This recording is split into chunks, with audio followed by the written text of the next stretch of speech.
Elise here at Bowman Library with a whole new middle grade book spotlight. So for this week, our theme is to kind of start getting us ready for the Halloween spirit, but we're kind of doing it in a way you're probably not thinking. Because what we're going to do this week is we are taking a look at books that have orange and or black covers. So what that means is we literally judge books by their covers, which I know we're told not to do, but let's be realistic. We do it all the time. So the books that we're taking a look at this week are a complete mishmash because we literally pick them based on their covers. So let's get started. We have 6 we're going to take a look at, starting with Forever or a Long Time. So 11-year-old Flora and her younger brother Julian have finally found their forever home. After being moved from foster home to foster home over many years, they were adopted 2 years ago by Emily and John, and then they also gained a new sister named Elena.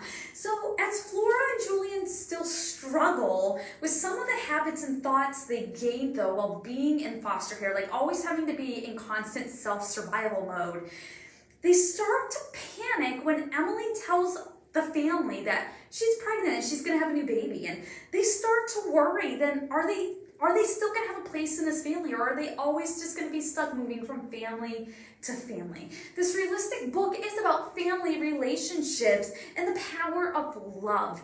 It will open your eyes to what others have gone through and you know, even some people that you know, that what they are going through. This is forever or a long, long time. Something Rotten. So you know, if you've watched enough of these, how much I love nonfiction. This one is no exception. So this is all about some of the grossest things you have ever seen and smelled before on the road.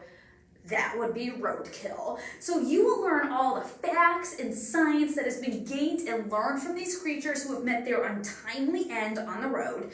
And believe it or not, some of the stuff you will read about, you will not believe.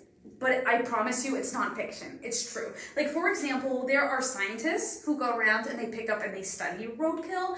And then there are even museums that collect roadkill. And then believe it or not, some roadkill is even turned into art. Yeah, there are people that take roadkill off the road and they turn it into art.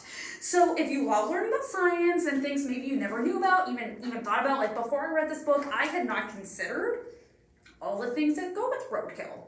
I just knew I saw it on the road and just called it at that. And you will love this book. Everything that you always and never needed to know about roadkill, you will get from this. This is Something Rotten.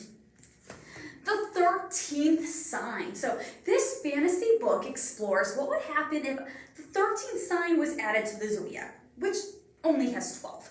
Would that be something good, or would that be something not so good? So for 13-year-old Julian, she thinks she's gone through enough tragedy. But when her grandmother goes into the hospital with cancer, she does the first thing that she thinks of, and she decides she's gonna go visit a fortune teller. So when she goes and she gets her reading done, she's completely underwhelmed by her reading. But looking around where she is, Jalen instead finds this book, and it's titled The Keepers of the Zodiac. And when she goes to pick it up, the fortune teller warns her, tells her not to open it. But Jalen naturally decides that she's not going to listen, and that is when she opens it. That basically, by opening the book, a 13 signs of the zodiac appears, and Jalen has 24 hours to get it back contained. And in order to do that, she has to fight and defeat and capture the 12 other signs of the zodiac before she can get to the 13th one. And the zodiac signs don't want that to happen. So they're not going to make it easy, and they're going to fight back. And also keep in mind, she has 24 hours to do all of this.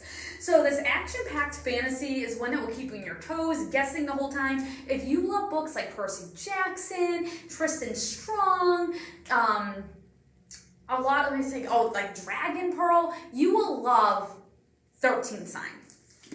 So Dear Sweet Pea. Okay, so it's almost the end of 7th grade, and Sweet Pea is having a really hard time adjusting to her parents' divorce, especially since they are acting like nothing's happening. Neither one of them seem really upset about it, and even to the point where they are literally living in 2 houses on the same blocks, basically with one neighbor separating them. So like one lives here, then there's a neighbor, and then the other parent lives here, and the houses look exactly the same, and they almost have the same decorations and everything inside, and Sweet Pea is just really, really confused about all of this.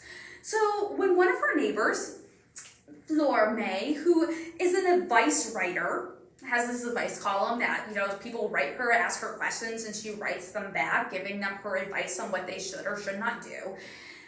When she asks Sweet Pea to manage her mail because she's going out of town for a vacation, Sweet Pea agrees. But then she starts to do something that she probably wasn't supposed to. And she starts to open the mail and she starts to read them. And then she decides that she could maybe give some advice. So she starts to hand out some advice. And you can probably guess how that starts to go and the trouble that it starts to cause, and either for good or for bad. So this hilarious, realistic book is one all about trying to get comfortable with yourself and the situations, plus also trying to figure out what you really want and what it means to be a friend and a human being to one another. This is Dear Sweet Pea. Dragon Kiss. So all Adun wants to do is find Princess Millie. Now, Princess Millie is a human, but she has the ability to turn into a dragon. And Adun is a dragon, but he knows if he can find her that he will finally have his happily ever after. But naturally, like any type of fairy tale, it's going to be easier said than done. So in order for him to complete these quests that are given to him by the Dragon King, he's gonna have to defeat like sea witches and warlocks, and he wants to be turned into a human, and that's gonna be, way harder than what anyone ever thought. And believe it or not, what Adun doesn't know is not only is he trying to fight to get to Princess Millie, who's gonna be, the love of his life, he is actually fighting for the future of all dragons. So this is part of the Tales of the Frog Princess series. Now, you don't have to read all of them. There are quite a number in the series, but if you want to read others, if you really enjoy this one, I promise you there are plenty of others. If you love fantasy, you love romance, you love dragons, and you want it all wrapped up into one, then you will love this story. This is Dragon Kiss. And our last one is one of my favorites. I'm going to tell you this. Get the tissues ready if you decide to read this one. This is Miss Bixby's Last Day. So Topher, Steve, and Brand are all in Miss Bixby's 6th grade class. And to them, she is one of the best teachers they have ever had in the entire school. So it's getting close to the end of the school year, and she makes an announcement that she has just learned that she has cancer and it's really aggressive, and she's not going to be able to finish out the school year because she has to go immediately into the hospital for treatment. So Topher, Steve, and Brand decide that they are going to see her on the last day of school anyway, no matter what it takes.